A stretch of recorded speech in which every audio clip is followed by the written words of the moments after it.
everybody, and welcome back as we get into Commander Legends Battle for Baldur's Gate, the set that's releasing on June 10th. Once again, your LGS, such as us at Caffeinated Gamers, will be doing a pre-release on June 3rd. Before we get into all the cards again, I'm going to get some caffeine. Today in the form of sweet tea. So we did already talk a little bit about Commander Legends and all that such. Once again, this is a Commander-only set. Some of these cards are playable in Modern, but most of the cards that you see here are only playable in the Commander format. This is a draftable set, so there's a different way to play this if you're looking to draft it out with your friends or at your LGS. There are no new white cards to go over for today. We went over most of that in the last few videos. They did release a few more blue cards, and we've got cards in, I think, black to go over, multicolored and such. So we're going to skip over white. We're going to start just with the blue cards. Our first card we're going to look at today is Feywild Visitor, a 3-mana background. Commander creatures you own have, whenever one or more non-token creatures you control deal combat damage to a player, you create a 1/1 blue fairy dragon creature with token with flying. So it's good that your commander will have that ability. It's kind of, I guess, each time they deal combat damage, you just get one 1/1 fairy, so it's not based on how much damage is being dealt, it's just based on how many creatures are dealing the damage. Of course, it'll spiral out of control with these tokens also dealing damage, then, well, no, it says non-token creatures you control, so I guess they don't get to spam anymore. So, I guess it's okay. Yeah, once again, these backgrounds haven't been super exciting. There have been a couple that we've seen that have been really awesome. I think this one's it's not bad, it does take up a commander slot, and it basically just an excuse to run blue cards in your deck. That way you can splash that color in by having this background with your commander, who is probably a different color than this. So, I don't know, I could see it being okay. Okay, our next card that we're going to go over is another background. Sword Coast Sailor, a 2-mana background. Commander creatures you own have, whenever this creature attacks a player, if no opponent has more life than that player, then this creature can't be blocked this turn. So this is a great way to incentivize, once again, to attack the highest life point player. One thing we've noticed so far with this set is that the backgrounds tend to incentivize you to keep going after the highest life point player.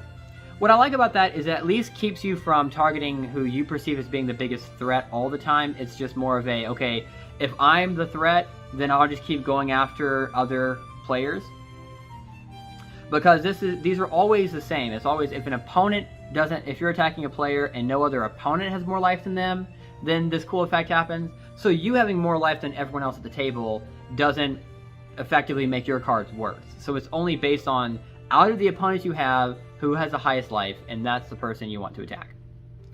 So at least there's that. Other than that, this being a background, is having to be run as a commander in of itself with your other commander, I think that's where this card gets a lot weaker.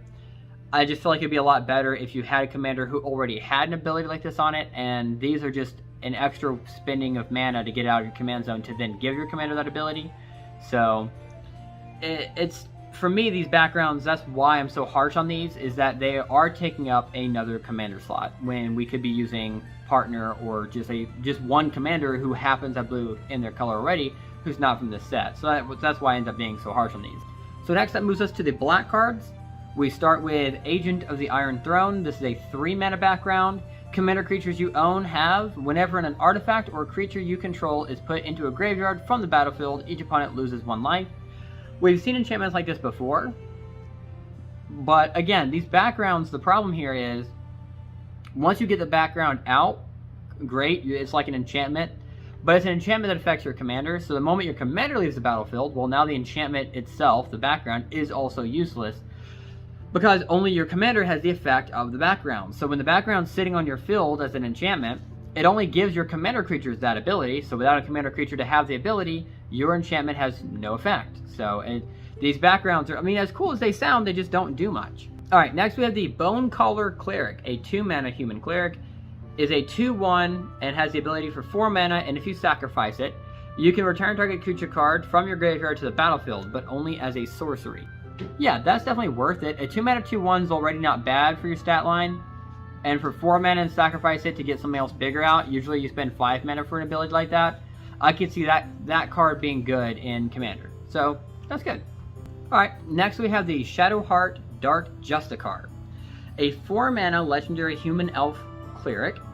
A 3/4, and for 2 mana, you can tap her, sacrifice another creature to draw X cards, X being that creature's power, and of course, like all the other commanders that we're seeing, this one allows you to choose a background as your second commander. So, that's a good card. I don't know how much sense it makes as your commander, but we've seen another background that, again, based on number of creatures in your graveyard, can buff up cards, but this card as your commander just isn't all that exciting. It's a 4 mana 3/4, which isn't right for the stat line. A 2 mana tap it, sacrifice something else can be good. It's a good combo in a lot of different decks, so I can definitely see the card being good. I just am not sure about it being your commander good. Again, in draftable wise, these cards are great in a draft format, but hard to see this one being all that great in constructed. Next, we go to the red cards. We have the Dragon Cultist background for 5 mana. Commander creatures you own have, at the beginning of your end step, if a source you controlled dealt 5 or more damage this turn, you create a 4/4 red dragon creature token with flying. Yeah, that's pretty good, and it's better as an enchantment, again, but imagine this being your background that you chose, and so for 5 mana you get out for the first time. If they destroy your enchantment, now it's for 7 mana. The commander tax continues to apply to this card, so it's just such an expensive enchantment for it to be taking up that slot in the command zone. So it's good for it to be in the command zone because no one can deal with it while it's in the command zone.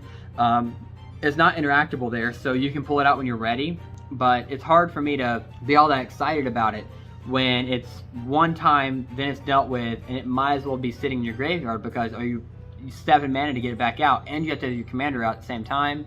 So these backgrounds end up getting real risky. Alright, that moves us to our green cards. We start with the Avenging Hunter, a 5 mana Dragon Ranger that is a 5/4 with trample. When it enters the battlefield, you take the initiative.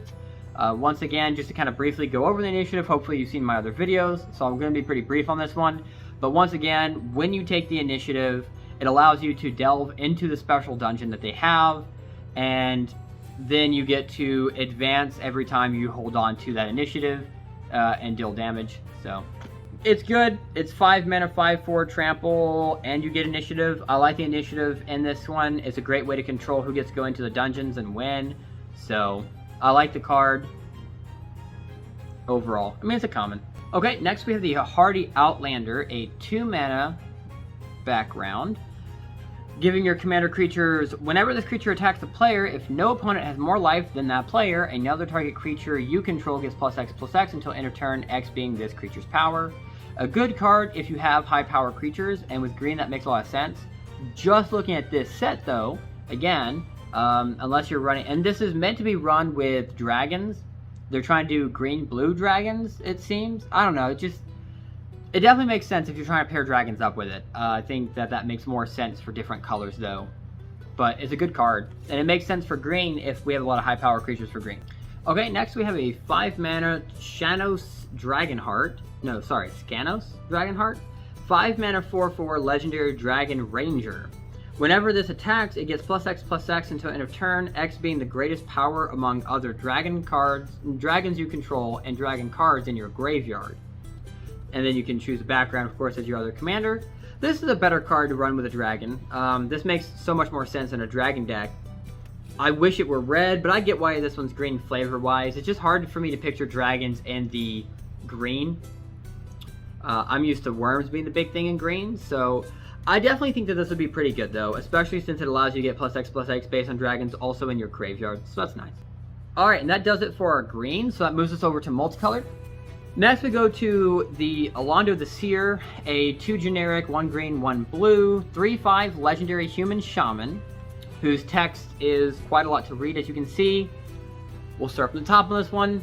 Tap it, draw a card, exile a card from your hand, put a number of time counters on it equal to its mana value. Then it gains, when the last time counter is removed from this card, if it is exiled, you may cast it without paying its mana cost. If you cast a creature spell this way, it gains haste until the end of the turn. Then you remove a time counter from each other card you own in exile.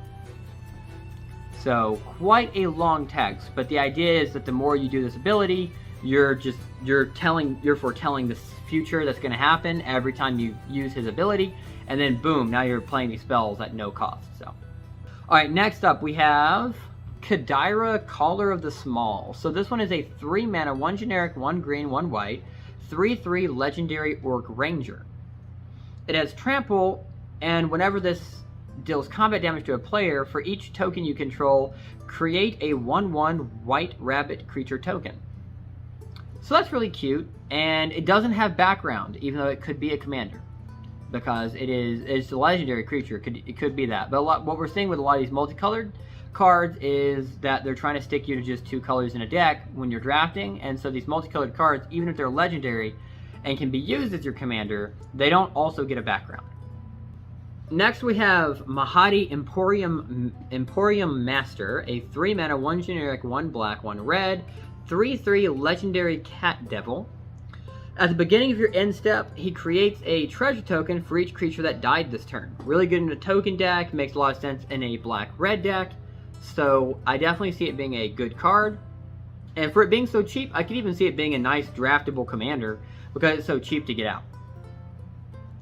Alright, next we have Ragadraga Gorgut's Boss. A 4 mana, 2 generic, 1 red, 1 green, 4/4 legendary Human Boar. Each creature you control that has a mana ability gets +2/+2. And whenever a creature you control with a mana ability attacks, untap it.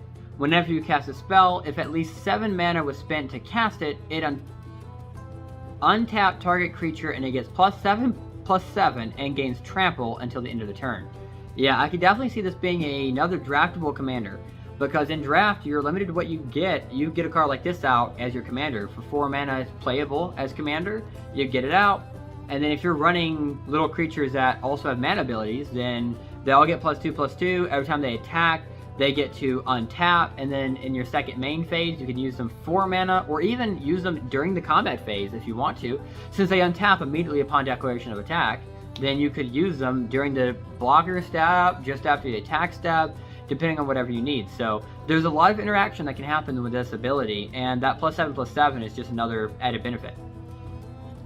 Next we have Thrakus the Butcher, a 5 mana, 3 generic, 1 red, 1 green, 3/4 legendary dragon peasant. It has trample, and whenever he attacks, you double the power of each dragon you control until the end of the turn. Yeah, I can definitely see dragons being a really big deal. I jokingly would wonder why, but this is a Dungeons & Dragons set, so it makes a lot of sense that they bring in the dragons, and it makes sense that they bring in dungeon delving. So I love to see all this dragon synergy. Again, green's just a really odd choice, I feel like, for dragons. You just used to a lot of like maybe red-black, but I'm very interested to see how well they do, because it looks like there's some decent synergy here.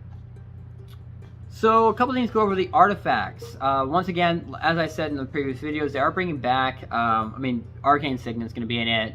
The diamonds are here. But we also saw today that they are, well, I say today, today's Friday on my end. But we see that they're bringing the Basilisk Collar back with some new art on it.